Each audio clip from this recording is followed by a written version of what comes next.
For plebs, by plebs, dropping the Bitcoin-only signal. Pleb Underground. Welcome everyone to the Pleb Underground.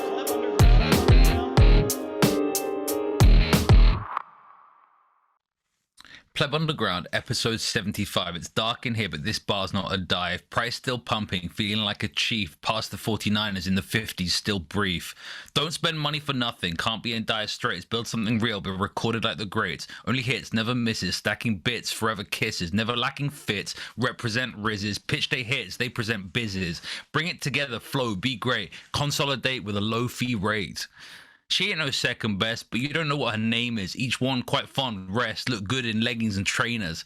Be kind, not too nice, not an SIMP. From behind, hit it twice, she's my LIMP. Keep stacking the corn, grab a plate, eat up. Keep racking the plates until you can't get beat up. Keep hacking the gates, windows open, feet up. Keep smacking the hates, hashtag sign the waiver, meet up.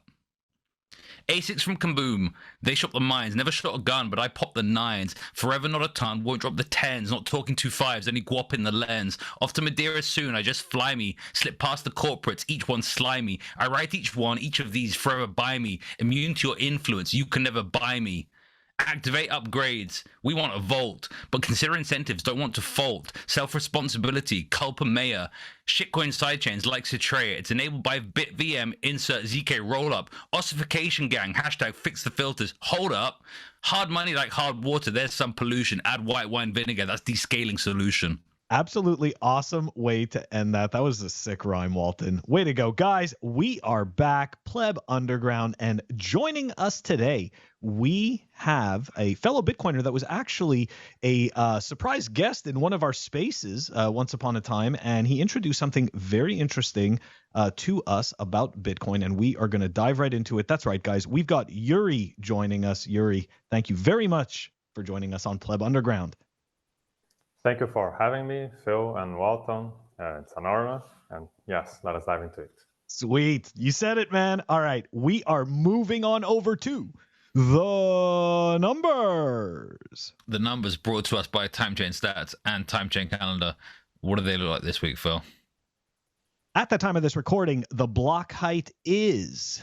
what is it? 831,017. The Bitcoin fiat exchange, 51,845.36.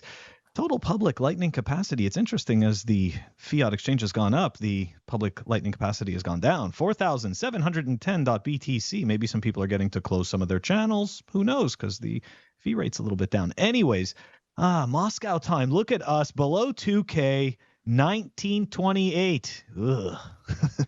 Anyways.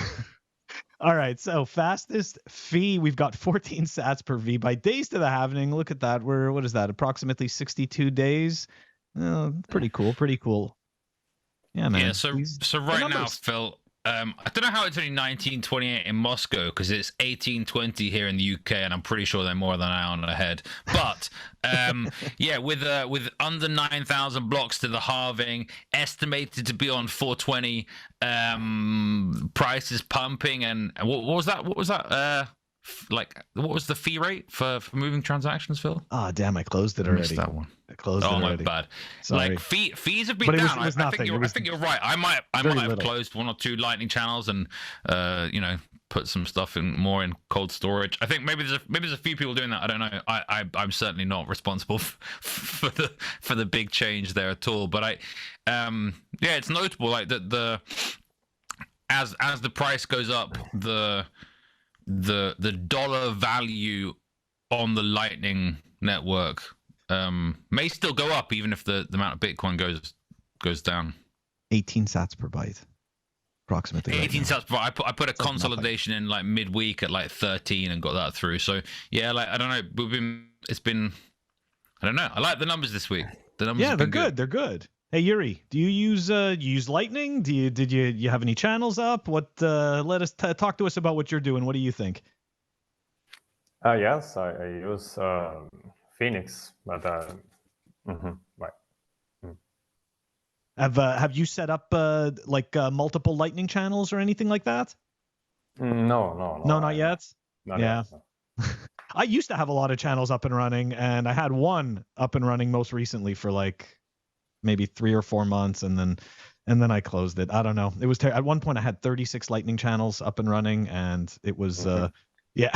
Well, I think at one point I had like 21. I might have like, I don't know, like 11 right now or something like that. I don't know. We were all very reckless. We were reckless before. A lot of people were reckless. But anyways, I have tried to use Electrons, but then got some bugs there and then closed them. But sure, it's on my to-do list. That's right. Get more Lightning channels up and running, and that goes for all of us. Well, maybe not you, Yes. Walton. You're pretty good, but I got to get more Lightning channels up and running. All right, let's take a look at our first story for the numbers. Here we go. Normally we have some kind of like fun numbers related stuff, but this week there was just a whole bunch of really crazy news that happened. So yeah, we're going to talk about this at least a little bit. Carol House testifies to the House Financial Service Committee on approaches to combat crypto crime and illicit activity. That's right, guys. The people who smugly said that the Then They Fight You stage is over and we've already won. This is what we've been saying. I mean, we're still at the beginning of this. We haven't seen anything yet. Let's take a look at this clip. Here we go. It's a clip that was shared by Hodl Magoo. So in the DeFi report that you mentioned, we highlighted lots of different types of technical features and compliance controls that can be built in at different layers of the ecosystem that could focus, for example, at the network layer where miners exist. A good place to start might be something like sanctions. OFAC has already stated in their compliance guidance that miners may already have sanction screening obligations. So a good place to start right now before imposing new AML obligations on miners or those who exist at the network layer could be to enforce the existing obligations when they validate transfers going to sanctioned actors like Lazarus. Okay, before we go on to the next story, I just want to get your guys' thoughts on that. Did you hear that slip? Fork? Did you hear the fork slip? That was No, I missed that. No, she said it pretty quick. Instead of saying the word force, she said fork. Oh, okay. Very interesting. Very interesting. So, I mean, look, I don't know if you guys remember this, but I believe it was about a month ago or so. Well, probably around the time that the ETFs came out, there was some news going around about essentially miners having to disclose their locations and provide a whole bunch of KYC information in the US. So this kind of falls in line, right? Hey, look at that. First, we ask you for all your info, and now we start talking about imposing, a bunch of arbitrary regulation to combat the invisible boogeyman that doesn't really grow and thrive in our ecosystem. I told you so is what I have to say, Yeah. because I've been saying this for years since Jason Lowry came on the scene. The whole point of Jason Lowry was to introduce the idea that Bitcoin mining is an issue for National security. of national security, a national security interest, right? And so the first step will be, all the miners have to register, and then the government know where all the miners are, and then they can seize all the miners. I don't think Bitcoin's getting 6102, but Bitcoin mining might. Yep. Yeah. So wait. And it's funny that she says the word fork, right? And I'm going to quote Mr.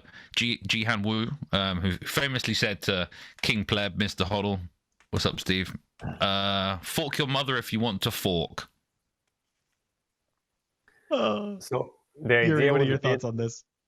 So if I get your concern, the idea is that the government might seize all of the sudden all the mining power located in the US to then cause the fork, right, to something else to decharacterize the face Bitcoin. That could be an attempt. People, the whole mining has been conceived to not make that so easy, right? So people are miners. What is the percentage of miners who really have KYC? I don't know. Well, that's the other thing, right? how many of them have KYC'd themselves? How many of them have provided or begun to provide this information? That's number one. Number two, how quickly can these miners relocate as well, right? I mean, we saw it with the China ban, right? I mean, you know, we saw all these miners go offline, and then all of a sudden, within a couple of months, we started to see an uptick, and we started to see them pop back online in Kazakhstan. So, I mean, would we assume? I would assume that these miners would either move to, because the closest regions, right, are going to be what? They're going to go to Canada, or they're going to go to Mexico.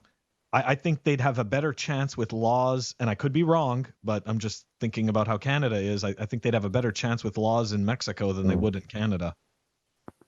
You know, Canada is much more in line with the U.S. So I don't know. What are your thoughts, Walton? Harder to call them miners in Mexico than in Canada. Look, That's what true I'd do, too. like I'd don't like aircraft carriers aren't they nuclear powered? Just stick them all on an aircraft carrier and like drive around sea with. I mean, or maybe a nuclear sub. But then again, cooling must be a nightmare on one of those things. Yeah, I don't know. I wonder where the state will put all these miners eventually. Because yeah, you don't want them too centralized, because then there's something that another military can take out. I don't know. I think it's gonna be interesting.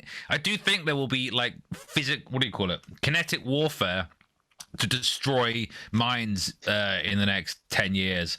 Whether that's between states or states on their own, private citizens and businesses, who knows? I don't know. It's gonna be a fun game of battleships. Either way, this is just the beginning of the then they fight you stage. That's all it is. All right, moving on to our next story here for the numbers. Here we go. This is something I think it's a little bit comical. Kind of caused a stir at the end of the week here on Bitcoin Twitter.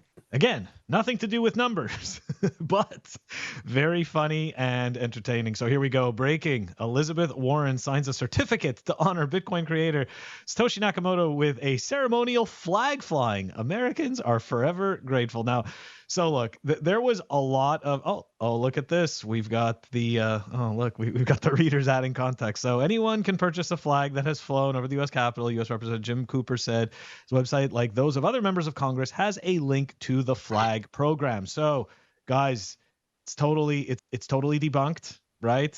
It's not like some like hardcore, Bitcoin intern or something like that. Somebody just paid to have that done, and these people, they just auto sign. I know that nobody wants to maybe believe that, but I mean, come on. Does anybody actually think that Elizabeth Warren herself is consciously going to honor Satoshi Nakamoto when she spends a lot of her time arguing in Congress of how terrible Bitcoin is? So I shared this theory on Good Morning Bitcoin, but I'm going to share it again. I say it's a theory, like it's a bit of a conspiracy theory. So our buddy Tarantula, friend of the show Tarantula, is orange pilling people that have their own energy resources, and one of those groups of people are the population of Native Americans and their reservations, where they have these full mineral energy rights, and he's been teaching them to mine Bitcoin off these gas wells that maybe are even plugged up, because it's not economical to ship gas, so but you can mine Bitcoin out source with them. So the Native Americans are getting gradually orange pilled, and of course Elizabeth Warren is like 1/16 Native American, and so maybe that's the connection. Very deep, Walton. This is very deep. No, I think to be honest, like, well, that's what she said. But like, it's also I think probably not a family-friendly show. Yeah, I think it's probably just some intern that's going to get fired, right? For what? What's he going to get fired for? Doing his job? Hey, I took the money and I made you sign the paper for the flag flying. Like, think about that. But of course, okay, so maybe this intern will get fired because everyone's making fun of Elizabeth Warren. All right, Yuri, we know that you're not you're not in the States, but what are your thoughts on this whole situation? Well, that reminds me of that meme of Futurama, the robot saying, now everything makes sense. Now everything fits, right, for the Native American thing. Yeah, why not? Well, That's awesome. if the goal was to prank her boss, his or her boss, yeah, that was a nice prank, I think. So good for him, yeah, or her, yeah. I like the take about Futurama. Very nice, very nice. Guys, let us know what you think. Put it in the comments. Think that was like some hardcore Bitcoiner that paid for that? Who knows? Anyways, I mean like an intern. Let us know what you think. Guys, that wraps up the numbers, and we are going to move it on over to the Fireside Chat.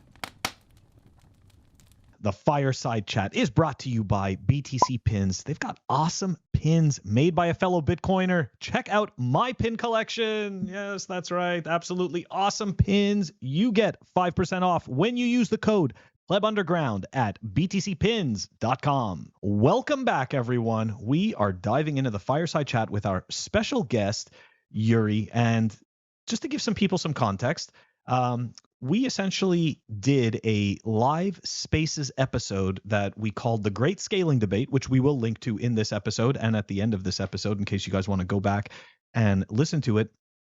And while we were talking about Bitcoin scaling, Yuri joined us on the stage, and Yuri's a programmer, and he started to talk to us about this concept called what is it? It's Lamport-Schemes, right? I just want to make sure I got that right. And essentially, he linked to us his GitHub, which I'm gonna pop this up because I want to give people some context. And of course, we're gonna provide a link to all of this material and Yuri's work for the people that are interested. So let's take a look at this, guys. This is LSVbig Lamport-Scheme based signature for Bitcoin Layer 1.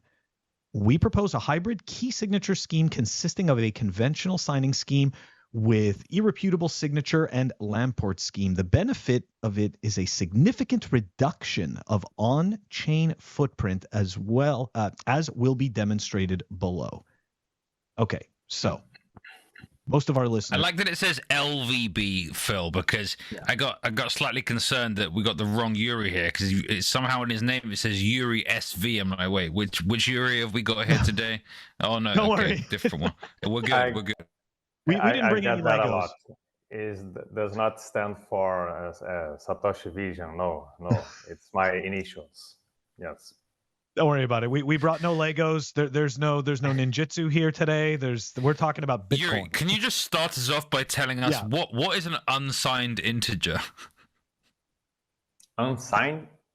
Wait. An integer represented in a programming language that has no sign, right? When it overflows, it goes back to 0 and not to a negative number, right? So what do you mean?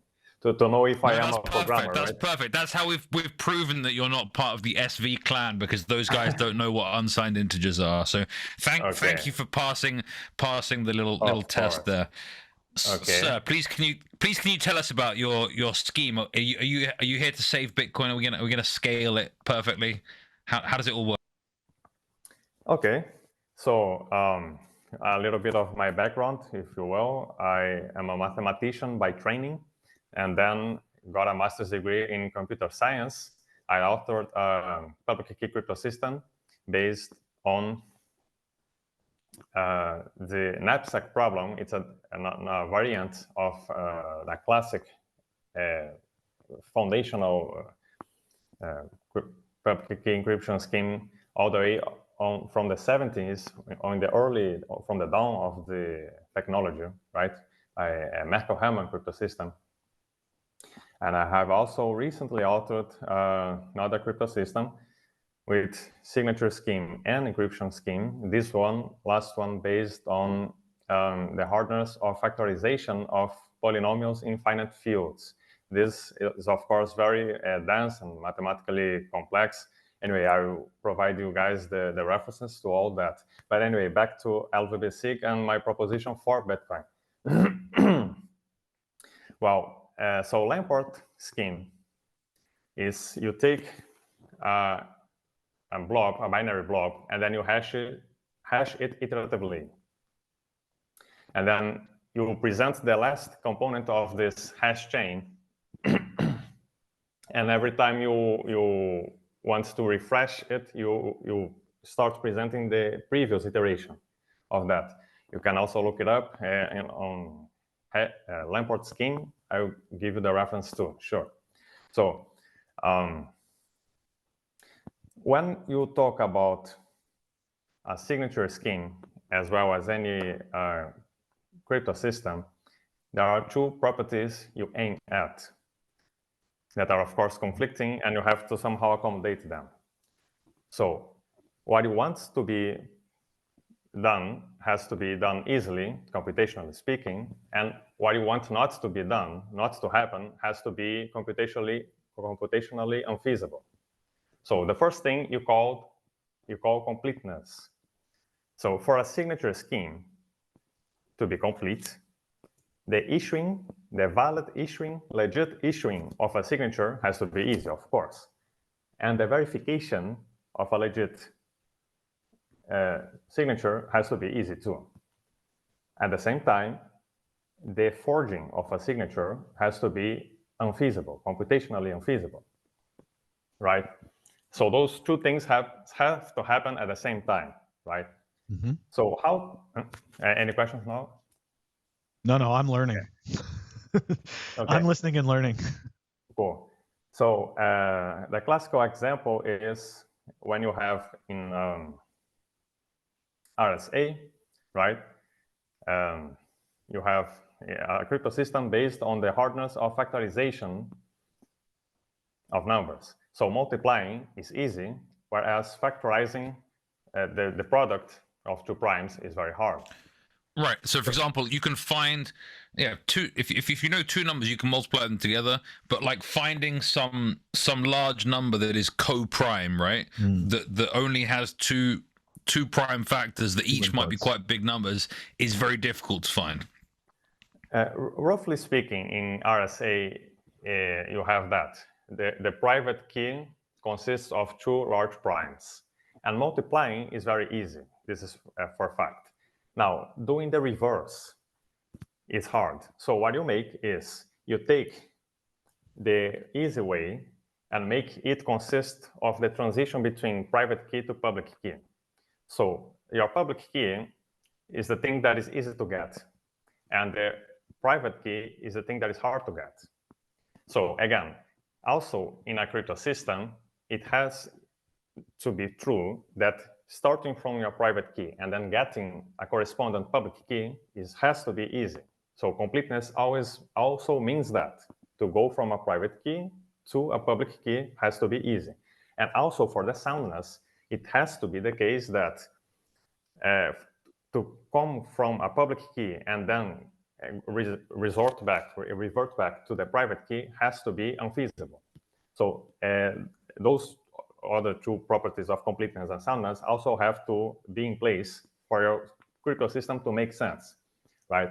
Now, the trick I pull out in LSVbig is how to use a chain of hashes to do that, right? Because, again, the easy thing to do is to take a certain binary blob and then hash it. The hard thing is the pre-image attack, right? How do you take this result, digest the result of the hashing, and then find the pre-image that was the input to the hash to lead to that? Exactly.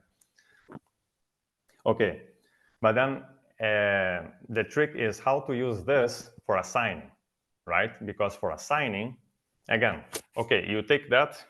Let us dive into the diagram, shall we? Diagrams always help. Oh, yeah.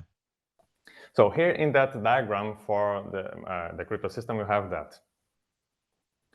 An address that KDFs into a private key, a conventional, normal private key, private key, of course, corresponds to a public key, then hashes into an address. This, of course, is normal. What I'm proposing is this. You have a previous address, so this is why I have I many times here. This is an index.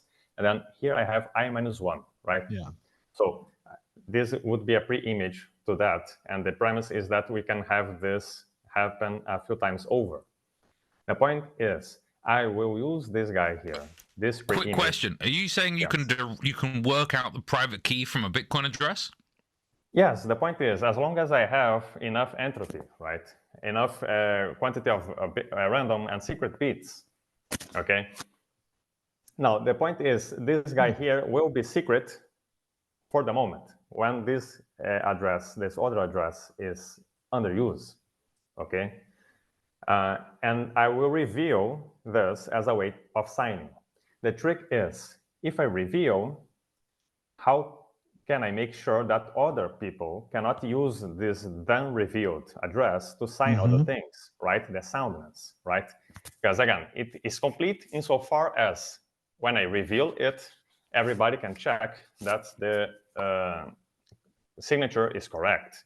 But the moment I reveal, of course, everybody else can then take this to issue signatures, and they are not supposed to. So how can I prevent that? Answer is,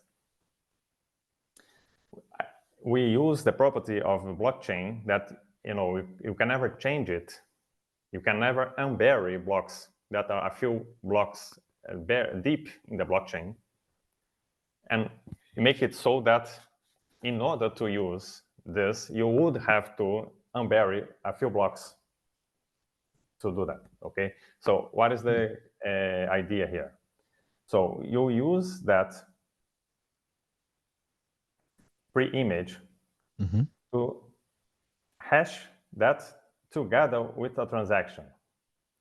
This is, you have a plain text transaction here, TX, and then index I, okay. Then you hash it together with the address. You can also take salt and then borrow the nonces from recent blocks, okay? And then you can hard code with how many blocks deep those have to be. You get the point? Because again, those are a perfect salt. If you take nonces from recent blocks, okay? Is that clear what a salt is? Hello. Hey. Yeah. Okay, so again, salt is are bits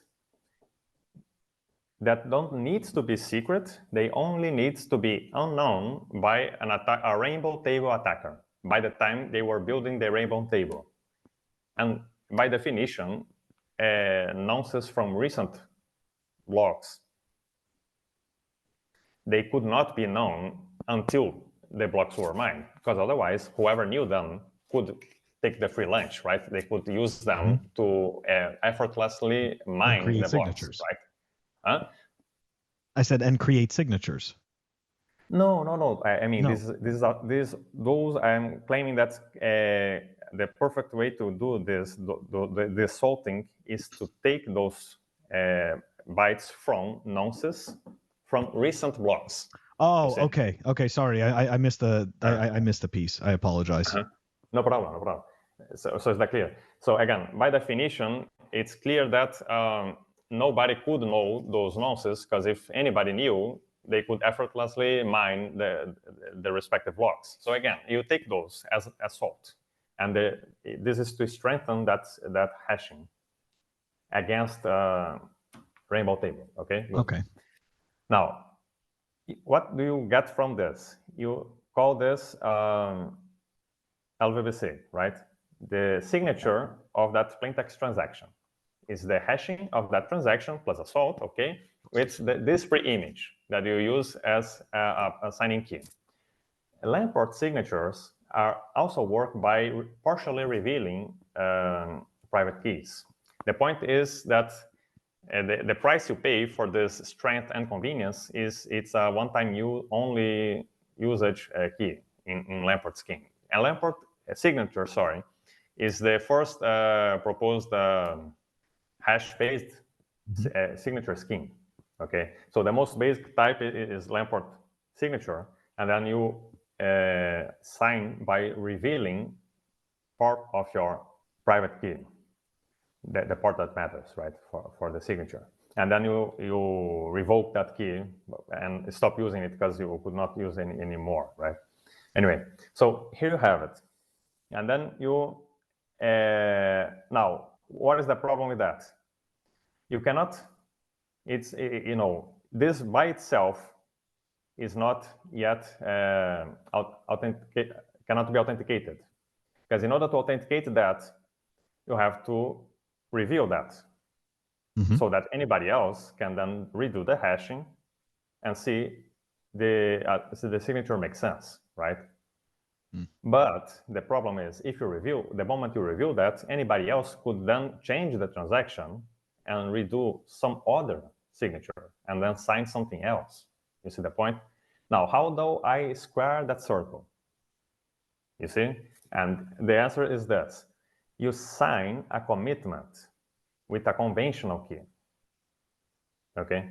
And then you say this, look, miner, take that for me and bury that in your block for delayed payment. I will give you an assurance that the signature will come in a few blocks time. If I fail to broadcast this pre-image here for pending authentication of this signature, I pay you a fine. So this is what I do here, okay? Here is a conventionally signed commitment establishing a fine if this user fails to broadcast the pre-image in a few blocks time. So if they succeed and do what is expected and what they promise, which is in fact to broadcast this in a few blocks time, everybody gets happy because then again, this transaction here for pending authentication gets in fact authenticated. So the miner of that gets their promised fee. The user gets their transaction mined, in fact, and everybody's happy. Now, if for any reason this pre-image fails to show up in a few blocks time, then the commitment is executed, is enforced, becomes mineable, and then a fine is paid, you see? And this is conventionally mined. The point is, this, of course, would be much worse. This would be a failure, a catastrophe for the user who owns the whole thing. And it's on the user's best interest not to have this outcome. Okay, so, but anyway, it has a clause establishing that this commitment is not mineable until a few blocks, so that the user has enough time to wait a few blocks and then broadcast this. So is that clear? The pre-image. The pre-image, yes. How can this scheme be attacked? Can it be attacked? Hypothetically, yes, but then again, all possible attacks are so difficult. Are so difficult that are actually unfeasible. Again, let us see that. So here you have all the explanation for all the notation. Here, if we look at commitment is a smart contract saying the miner of the LSVbig of this bundle here, having the transaction plus the Lamport-Villas Boas signature, right? The miner of that gets a fee plus a fine. But this transaction is not mineable a few blocks later, this many blocks after this is mined. Okay, so again, it's a promise. Look, miner, please have that for free for a moment. A few blocks later, I promise you that this will show up. And if I don't do that, if I don't show this guy up, then I'll pay you a fine. And this is how the miner trusts and accepts to mine this guy for free for the moment. Because he has a guarantee that eventually, very soon, this guy will show up and validate the sign, you see. So the point is, this is good because now what you have is a much lower, a much smaller footprint, because this is just a hash. It's not a public key plus a signature, a conventional signature, which is much more. You see. Now, is this a bit like buy now, pay later? Is the user essentially almost financing their transaction payments in a code-based debt agreement with the miner? Is that a good way of looking at it? That rather than a transaction that you're putting through rather than paying for a transaction that you're putting through in this block, you're putting the transaction through but not paying the miner until later. Is that a correct understanding? You are having your transaction mined for the late payment. The payment will happen inevitably. That's what I mean. So you're paying later. As long as I provide that proof. So buy now, pay later is something that certainly in the UK and I think the US as well. Like you have the idea people are stuff on layaway. It's like 0% finance for a period of time or whatever it is. There's some delay on the actual real cost to the user, even though they're getting to do what they want to do with that money now. I think I get what you mean, right? So is there any chance that the user can effectively augment their liquidity, right? Meaning make one different work more. Is this kind of finance bloat kind of thing for the... Yes, great question. Answer is no. No, it's not the case. Because again, the user can only use this key once. And then once he broadcasts the LSVbig signature, okay, it has to be the case that it will be signed. Either that, or he will pay the fine. And they cannot, in any case, in any manner, proceed another transaction. So this finance agreement is essentially pre-agreed and prepaid for the future. That's not the right way around. Not the right way of explaining it. Like you've agreed to pay it in the future, and you can't back out of that payment that happens in the future. Yes, essentially it's frozen until either the deadline expires and the fine is charged, or the expected outcome, promised outcome happens and the pre-image shows up. So before that's frozen, any attempt otherwise would be a very transparent double spending attempt. And this benefits the user because the transaction footprint is less, and so overall it costs less per user. Is that the right? Yeah. Exactly. So here's the security analysis that Phil asked for. So here are the possible attacks, right? So again, first would be equivalent to do a pre-image attack. Again, unfeasible, because it's as unfeasible as any pre-image attack on a strong hashing, as long as you have enough entropy. So again, and it's the case. So we have enough bits and unfeasible, so nothing to see here. Now, second is after you publish the LSVbig signature, okay, so here. Okay, so 3 attacks. First, before anything happens, to crack the all the way the pre-image observed, because again, that would be equivalent to a pre-image attack on a secure hash on enough entropy, so observed, nothing to see here. Second, after you publish LSVbig, okay, so after you have that published, to somehow avail the fact that you have the public key here, to then do the pre-image with less steps. Again, absurd, because you have again, that would be equivalent to finding the private key correspondence to that. Anyway, so anyway, you have to do to crack a cryptographically secure amount of bits. Again, still nothing to see here. And finally, when you finally release the pre-image, because then what you can do, or what could try to do, is to perform a fork, right? To outmine the rest of the community. Meaning that would be by definition equivalent to a double spending attack. Okay, so then again, as long as you have enough blocks in advance, this is absurd too. Because again, it plays into the doomsday scenario.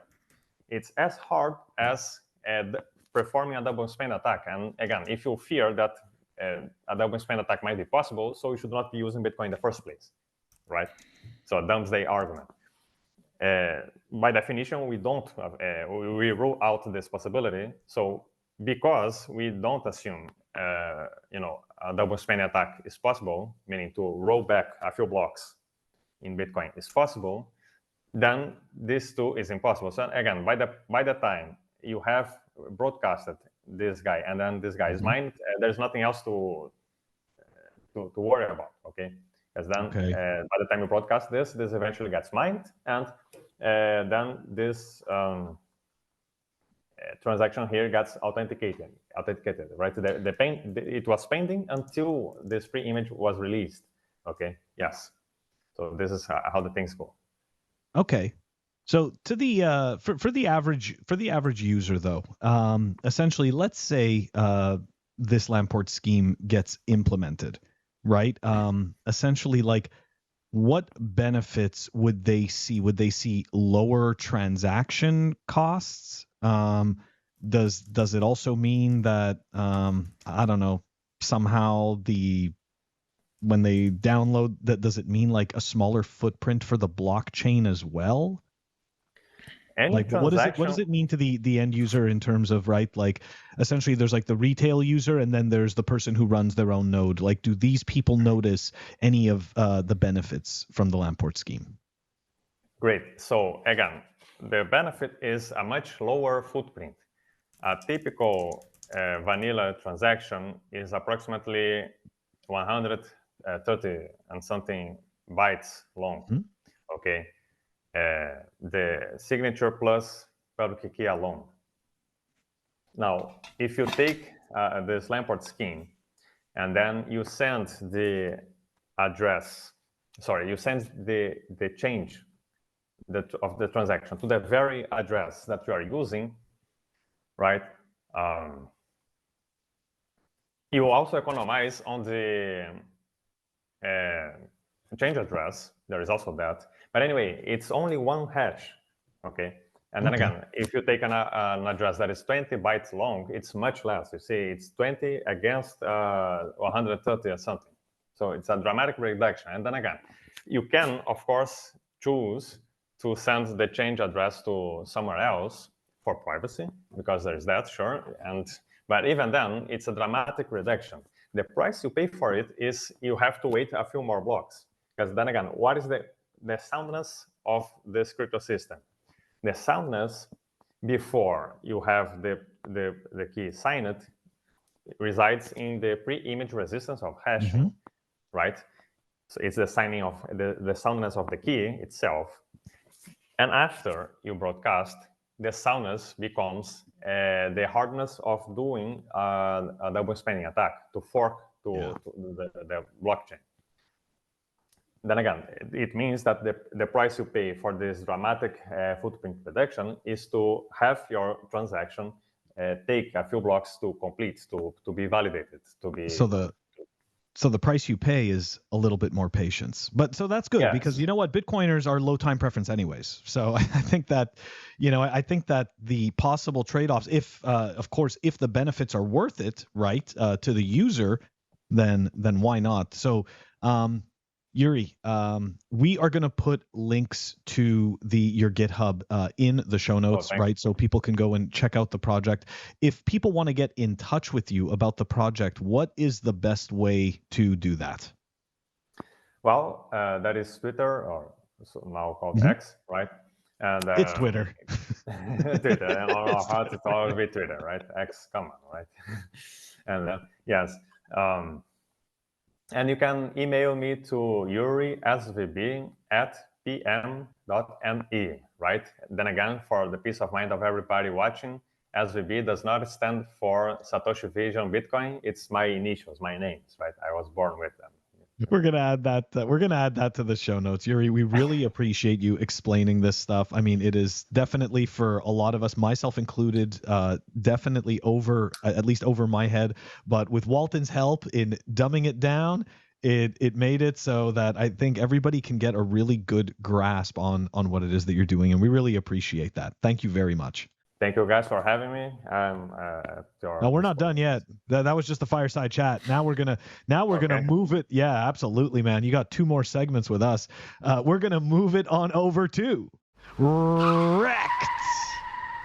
Up next, we have REKT, sponsored by Represent. Represent are a Bitcoin-owned clothing and accessories brand based in the United States of America. You can find garments almost as cool as the shirt that I'm wearing if you head over to representltd.com, and if you use the code PlebUnderground, you will get a discount on all of the items. Once again, that's representltd.com. Welcome back to REKT. This week, a few stories for you. The first is, of course, some gaslighting from those in power to blame inflation on everyone else. Now, in fairness, I don't know if this guy knows that he recorded this, but President Houseplant did record this. So anyway, here's a little clip for you guys. The Super Bowl Sunday. If you're anything like me, you like to be surrounded by a snack or two while watching the big game. You know, when buying snacks for the game, you might have noticed one thing. Sports drinks bottles are smaller. A bag of chips has fewer chips, but they're still charging you just as much. And as an ice cream lover, what makes me the most angry is that ice cream cartons have actually shrunk in size, but not in price. I've had enough of what they call shrinkflation. It's a ripoff. Some companies are trying to pull a fast one by shrinking the products little by little and hoping you won't notice. Give me a break. The American public is tired of being played for suckers. I'm calling on companies to put a stop to this. Let's make sure businesses do the right thing now. Yeah, so governments and central banks are shrinkflating your money, guys, and hoping that you won't notice. But you do notice that, all the companies have to shrinkflate the products and services that you get for those dollars. Nothing new here, guys. But what are your thoughts? It's nice to see that they have extracurricular activities for the people in the old age homes. I think it's nice that they give them little, acting lessons and stuff like that. They get to do some role play. Dude, it's so funny you say that, right? Was that? Isn't there like some dementia like poster in Russia that has Biden's face on it or something like that? Like, I mean, are you kidding me? It's like, and it's so sad because so many people fall for this bullshit. And this is something that I've come to learn about the human brain, right? Like, when we want something to kind of match with what we think, like, we'll just believe the dumbest shit. Okay. And don't get me wrong, the money printer scheme is not, it's very well orchestrated, right? It's very well orchestrated to the point where we can blame all these other institutions for all of the woes, but yet the government can sit there and be completely incompetent and greedy and print the money to infinity. And yet somehow it's the corporation, right, that essentially is trying to squeeze profits, right, by essentially, how could I say this, moving the goalposts in order to make the inflation not seem so insane. Like and also still be able to make a profit. Because let's face it, at the end of the day, the point of a business is to make a profit. Right? Like you are trying to sell a good or service, right, for what you believe is good value for you and the person buying the product. So, which is obviously not fucking happening when we're talking about governments, because there is no product. Okay? Unless you talk about us as taxpayers. So, anyways, let's talk about gaslighting, Walton. That's insane. Yuri, what are your thoughts? Sure. Refusal to take responsibility or guilt is a trait of psychopaths, isn't it? And also blaming others for things that you did and caused. It's also a psychopathic trait. So, what can we say? I do like to say though that you shouldn't blame things on malice that you can blame on incompetence, and I don't think there's many fewer competent presidents in the world than President Houseplant. I love that name, by the way. Yeah, might have to make that the title of the episode. How President Houseplant is trying to destroy Bitcoin. No, I'm kidding. It's difficult to like follow like that story, but I'm gonna try and pull up the next one here.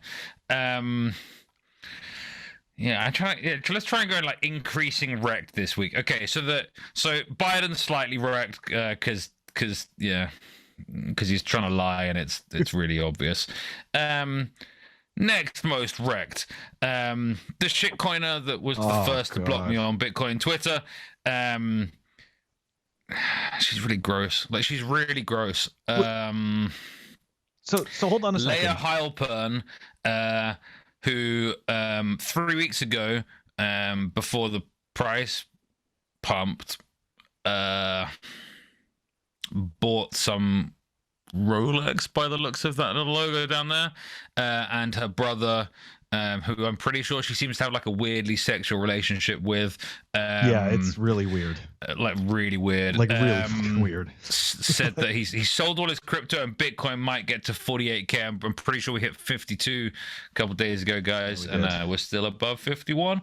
So yeah, we'll buy back in the next month or two and hold for the next year. Whatever. Like REKT. Shitcoiners and buying shit they don't need to impress people they don't like, and selling their Bitcoin. Yuri, you're actually writing code and building things, so you're probably not that familiar with these idiots. But do you know who these people are? Have you ever seen this brother and sister shilling couple? No, the Halperns, the crypto shills? No. No, sorry. That's why his brain I'm a works. frugal man, that you can say. That's why his brain works. Well, that's good. Okay, so swiftly moving on. Up next. Okay, but hold on. Before you move on, I just want to say she bought a Rolex with Bitcoin gains. Now, if that is not now again, teach their own, right? Teach their own, but that doesn't mean that we're not allowed to comment on it and make fun of it. I'm sorry, but that is some dumb shit. We literally have clocks and time all around us. Like, tell me you're not insecure without telling me you're not insecure. Look, if I can paraphrase a better watchmaker, you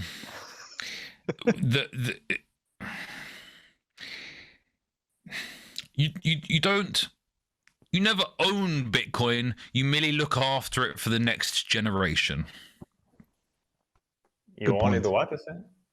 You don't own Bitcoin. You merely never look after own it. Bitcoin. You merely look after it for the next generation. If you don't know this, it's the slogan of Patek Philippe, which is a better watchmaker than Rolex. But I'm gonna keep wearing my Apple Watch and for a while. I don't ever really understand. To me, it's like either have like some watch that actually helps you with fitness, or like some cheap Casio, or like you've got to go all the way. But I think you only go all the way once you've already bought all the houses and all the other stuff, and then really, if you really want it, fine. But like, I don't know, buying some like flashy watch to impress some wanker on a golf course or like on a yacht or something in the hope that it's just gross. It's some fiat bullshit. It is. Yes. Even worse, she's doing it to impress a bunch of simps on Twitter. Yeah, I think the reason she blocked me was I think she was introducing her brother on Twitter and like, oh, here's my brother, and I said, what? So now he gets to see what a shitcoining simpfluencer that you actually are or something, and maybe it was justified, but yeah, disgusting cat creatures those lot. Yeah. All right, so up next, REKT. Wasn't I think Steve Jobs who rephrased that line that goes like a $50,000 watch tells the same time as a $50 watch, right? That's exactly right. Apple Watches are more like $500, but still, yeah. But the point. There's something point else, right? stands. It has some. It is. It's not a car. Like, I don't know. Like it's my Apple Watch. People might hate Apple products, but my Apple Watch has helped me to get a lot fitter, and it's been to me quite revolutionary. All right. Anyway, up next on REKT, we have the biggest KYC exchange in the world, Coinbase. Getting wrecked by shitcoiners. I think this one's quite funny actually. So here's a post from Reardon Code, who should be our guest next week on PlebUnderground, saying, ouch, UTXO management matters. Accepting tiny deposits on chain is expensive. Hey Coinbase, have you considered using the Lightning Network instead of losing millions of dollars? Let's just dive into this briefly. A post from Mononaut. Oh, and someone I've muted. Or some shitcoin, of course. Of course. So he says, since Magic Eden started using this address in early December 2023, Coinbase has paid 65.16 BTC to consolidate 183,743 inputs worth 140.3 Bitcoin. For 110,000 of those, approximately worth just over 12 Bitcoin, the fees paid actually exceeded the values of the inputs, leading to a dead loss of 34 Bitcoin. I'm going to click on this shitcoiner thing and hope I don't get like viruses on my computer. All right. I'm pretty sure Magic Eden has pulled one of the most hilarious finesse moves on Coinbase they've ever seen. For every marketplace purchase on Magic Eden, they include a tiny output for the marketplace fee. These are typically tiny outputs, 1,000 sats, 2,000 sats, a pain in the butt to consolidate it someday. Each of these costs money to spend. But the genius move is that they, instead of using their own address to receive these UTXOs, they're using the Coinbase account address. God. And so all of these deposits get credited to Magic Eden's Coinbase account, and Coinbase is responsible for paying the fees to consolidate them. And of course, Coinbase is too big and clunky to really have a clue of what's going on, and they're not being smart about it. So, I think it's kind of poetic. It's like big KYC exchange that sells a bunch of shit coins is getting rugged by the shitcoiners. I was trying not to say the word raped, and I'm like, I don't know what the better word is here. Rugged. Like financially raped by some shitcoiners, who are taking advantage of the system. But what's the bigger point here is that like when there are vulnerabilities in some sort of system, people will try and exploit them to their own benefit, right? And if you don't have a good system that has aligned incentives, you can't just wish that your actors are gonna the people you're interacting with are gonna work in a way that benefits you.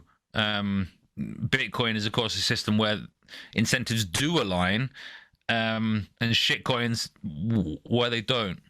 Gentlemen. So Yuri, are you minting ordinals? No.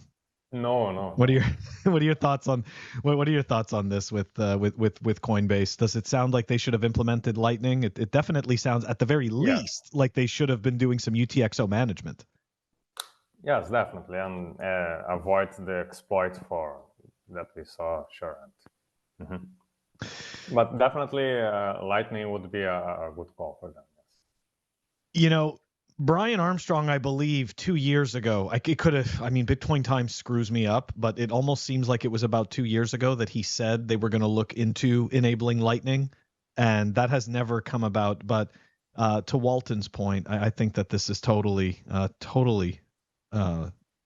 poetic justice. I think it's if nothing else, hopefully it teaches them that they are not all powerful. I'm talking about Coinbase, and that they too, contrary to their beliefs, so it seems they actually need to get to know Bitcoin a little bit better.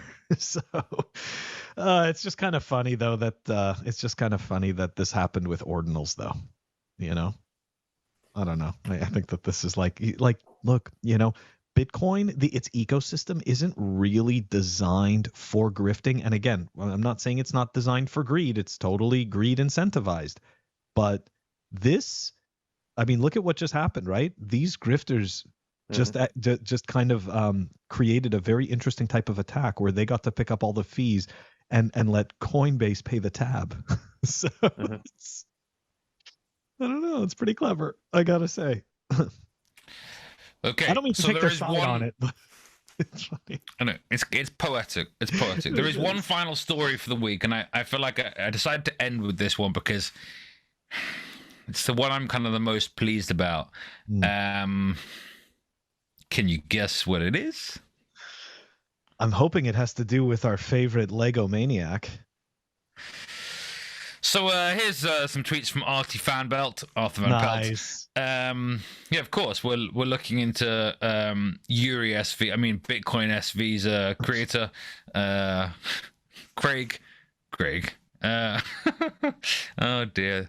Poor Craig. So he's my understanding is he's getting absolutely destroyed in the COPA trial, and has lied so profusely over the years and perhaps in this trial as well that he's being asked by the lawyers but also the judge about like how Bitcoin works line by line. Of course, I referenced this earlier in the episode when I asked our guest about what is a unsigned integer. Of course, he explained it's a number that doesn't have a positive or negative symbol. But Craig Wright, sorry, Dr. Craig Wright, PhD's nuts. Didn't know like any of this stuff. But why? Because he didn't make Bitcoin, right? Did he? And his con is really catching up to him. Yeah. What is he a doctor on? Because if he doesn't know what an unsigned integer What is he not a doctor of? That's the real question. Yeah. He's a doctor of documents. Okay. My bad joke. No, I'm kidding. Oh. Okay, it's because they have all these fake documents, these forged documents. So I'm saying he's a doctor I've of got the fun documents. doctor. Yeah. I think he invented electricity, as far as I understand it, back in 1542, and he also got invented a boat. access. He also got access to the, if I'm not mistaken, he also got access to the original C++ code before it was released as well. So yeah, and he also he writes everything on paper that didn't exist until a later point because he's best friends with the people that make the paper, and he owns all the Bitcoin, including all the Bitcoin that people lose on boating accidents because he owns the ocean. So you were asking, what is he a doctor of? Okay. Right. I mean, No, take your kidding. pick. Yeah. Okay. Take your pick. No, he I is. think a doctor of doctoring documents is quite a good answer there, maybe. Yeah. Except in his own words, if he was a fraud, then his fraud attempts wouldn't be caught, and so therefore anything that comes out as if he is a fraud, well, that can't have been him because he would have got away with it. So yeah. I'm hoping this really is the kind of the end of Craig, and I mean there was a leaked email right from Calvin Ayre, the billionaire paedophile that's paying all the lawyers, to say he's not going to be paying any more lawyers for Craig, and so poetically, hopefully, it means that Craig will actually get bankrupted, just like he threatened to do to all of the developers telling the truth against him. Very well said. And so actually, it seems like REKT had more poetry than the intro this week. Sorry, guys.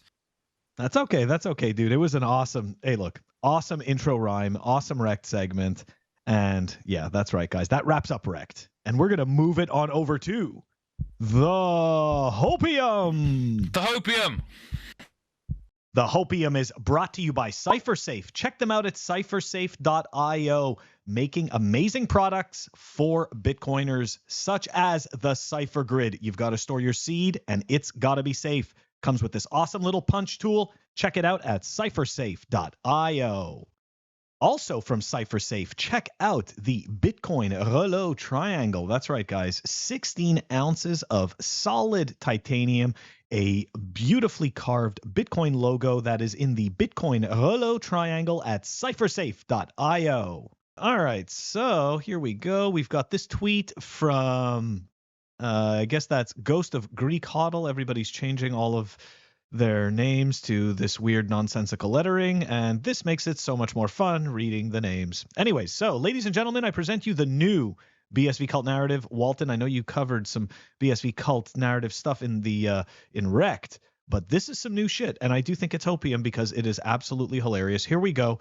Bitcoin hoarder, if they have enough power to put laser eyes on Joe Biden, that's right, guys, we have enough power to put laser eyes on Joe Biden. They have enough power to hide the identity of Satoshi Nakamoto and even kill Bitcoin BSV. Be careful. Lol. I educate, invest in BSV, but remember what I'm up against. Okay. Oh God. All right, guys. All right. So hold on. Before we move on to the rest of this, let's address some stuff. Okay.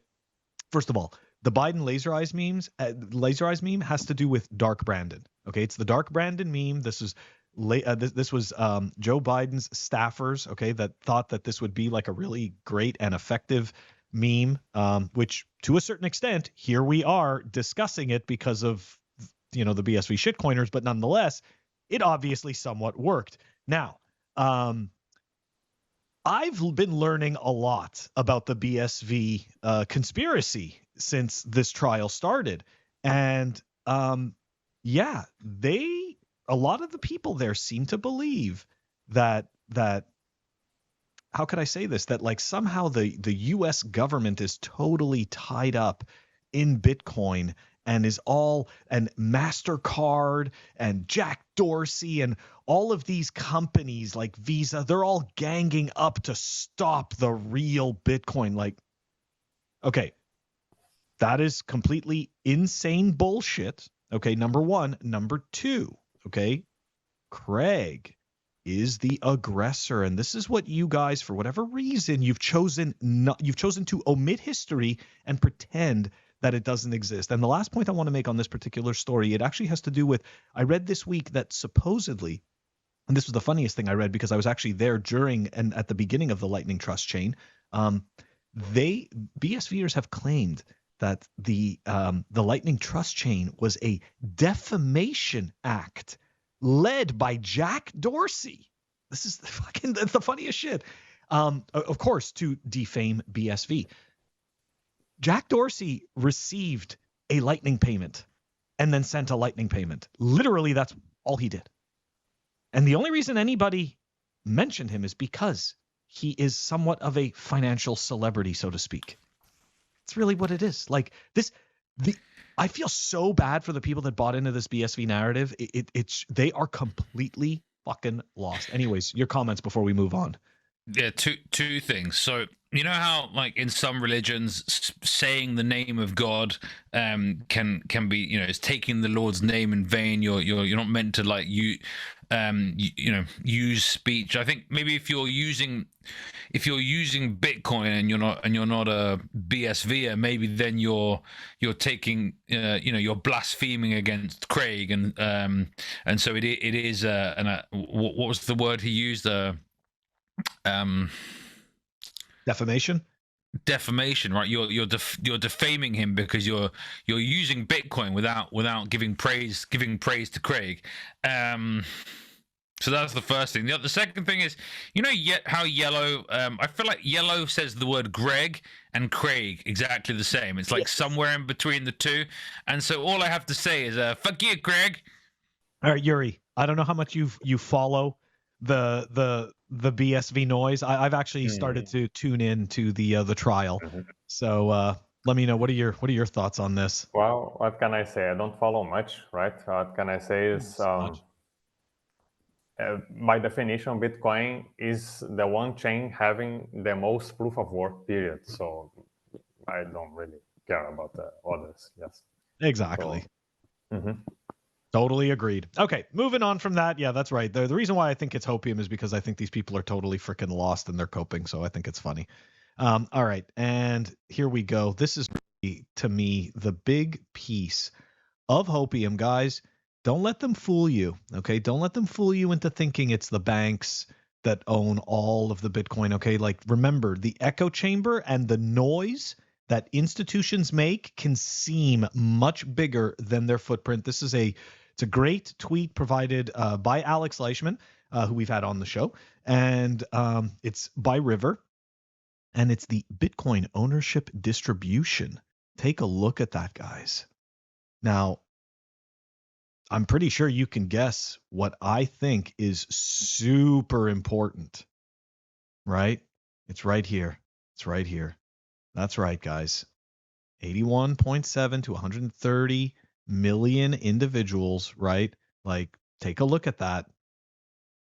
It's mostly held, right? Like, most of the Bitcoin is being held by individuals. This is kind of the point. Okay, so does that include funds on exchanges? Because I don't see exchanges yeah, there. funds are right I see here. funds. I know, but I mean of the individuals. I think a bunch of them, those actually have their coins on exchanges, and so I think there's some weird stuff going on there. One thing I did notice on this: who the hell is Patoshi? I don't know. Who is Patoshi? I never heard that before. I never heard that either. Did they just make that up? I don't know. Either way, my point is, don't get lost in the noise, all right, making you think that like all of these institutions are co-opting Bitcoin and they own everything. This was the beauty of Bitcoin all along. They have much less power over this network than most people think. And what's going to happen is that reality is going to begin to prove that. And I think that little chart is a good representation of that reality. But to Walton's point, we don't know how much of that the individuals is held on exchanges, and that is obviously not good, because if you don't take self-custody, the exchange actually owns your Bitcoin, and unfortunately, you only find that out when it's too late. Anyways, your thoughts, gents? Yes, it really is a white pill, taking that caveat into consideration. To make a self-serving comment, my work, other than LSVbig, mostly concerns improving and facilitating secure self-custody. I have an ongoing project regarding coercion resistance, which I also think is an important issue to bring about and debate and expand on, right? In my opinion, of course, this is subject for hopefully future interactions and absolutely future participations. Thank you in advance. And anyway, in my opinion, our community is overly reliant on obscurity. Obscurity is the jargon for a method that is secret. And if the method gets to be known by adversary, it fails. And to this point, we are tends to, I think, overly use obscurity. And anyway, I have projects, monetizable one, by the way, on that, and I'll be happy to bring that about in future interactions. Sure. Awesome. Mm-hmm. Walton, you have any comments on this stuff before we wrap up the Hopium? Yeah, I never liked the numbers of like, or how they come to these numbers of individuals that own Bitcoin, because you don't know. Not enough nuance. You don't know how many. You don't know how many like separate addresses are owned by individuals. You don't know how, like, how many like people keep their stuff on exchanges, unless you know like the numbers of exchange clients. I don't know. It's this is why it's Hopium, you know? Yeah. I mean, one thing I heard is that like the exchange balances are decreasing. That's some Hopium. That's a good thing, I guess, objectively. Yeah. But ETF balance is going up. I don't know. Probably. Supposedly they are, right? We keep seeing all these inflows, right? And BlackRock's IBIT is apparently doing very, very well. So, yeah, I guess we could. You know what? Don't care, never selling. Yeah, exactly. Doesn't matter. I mean, we cover it during the week on clips here and there. I'll bring up some of the ETF shit. You know what's really sad is that a lot of people still want to hear about it. Like, because its number go up. Anyways, whatever. It's okay. We're humans. We suck. We do get better, though. We do get better. Time makes us better, I guess. Anyways, guys, let us know what you think. That wraps up the show. Put it in the comments. Don't forget to like and subscribe. Help us grow the channel. Yuri, one last time, how can the viewers and listeners find you? On my Twitter handle, Yuri Villas Boas. The link will be here in the description. Email Yuri SVB at pm.me. And for your peace of mind, SVB does not stand for Satoshi Vision Bitcoin. It's my initials. And also, of course, on GitHub, yes, you can check out my other projects, including that one on corrosion resistance that I mentioned. Thank you. Very cool, man. Yeah, again, thank you so much for joining us on the show. We definitely want to have you back on to discuss the other projects that you're working on. And all of those contact details will be in the show notes. Guys, don't forget to check us out on our audio-only platforms, Apple Podcasts, Spotify, and Anchor. If you want to stream us sats, check us out on fountain.fm. You can stream us sats through Breeze. Walton. I love it every time. Guys, please head on down to fuckshitcoins.com, like and subscribe, and we will see you next week. Thank you. More toxic than the most toxic Bitcoin maxi ever. They said he's more toxic than the most toxic Bitcoin maxi ever.